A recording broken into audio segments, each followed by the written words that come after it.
ठाणे महापालिकेत पुन्हा एकदा भाजप विरुद्ध शिवसेना नगरसेवकांमध्ये संघर्ष निर्माण झालाय।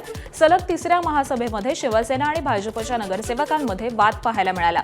महासभेत शिवसेनेनं 5 मिनिटांमध्ये 232 प्रकरण मंजूर केल्याच्या मुद्द्यावरती भाजपनं आक्षेप घेतलाय। त्यावेळी शिवसेना नेत्या आणि नगरसेवक मीनाक्षी शिंदेंनी भाजपचा उल्लेख कपटी असा केला, तर सोबतच भाजपनं विरोधी पक्षात जाऊन बसावं असं देखील शिंदेंनी म्हटलंय। या महासभेमध्ये भाजप नगरसेवकांनी ठिय्या आंदोलन देखील केलंय आणि त्यानंतर त्यांनी नौपाडा पोलीस ठाणे गाठत शिवसेनेचे नगरसेवक राजेश मोरे आणि मनोज शिंदेंविरोधामध्ये तक्रार दाखल केली आहे। राष्ट्रगीताचा अवमान केल्याप्रकरणी शिवसेनेच्या नगरसेवकांवरती गुन्हा दाखल करण्याची मागणी भाजप नगरसेवकांनी त्यांच्या तक्रारीतून केली आहे।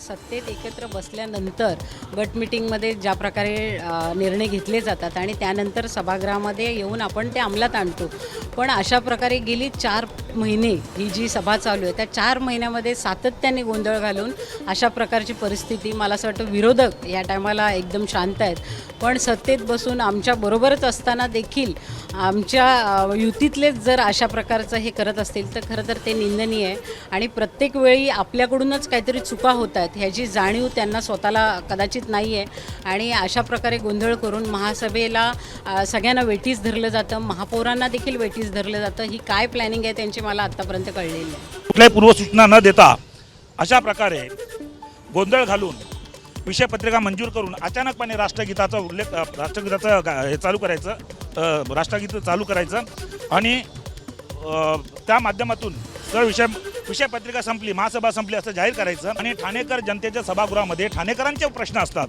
ते मांडण्यासाठी मित्रपक्ष असू देत किंवा आणखीन कोणी असू देत त्यांनी ती भूमिका रास्तपणे मांडणं गरजेचं असतं, एवढंच आमचं म्हणणं असतं। एबीपी माझा, उघडा डोळे बघा नीट।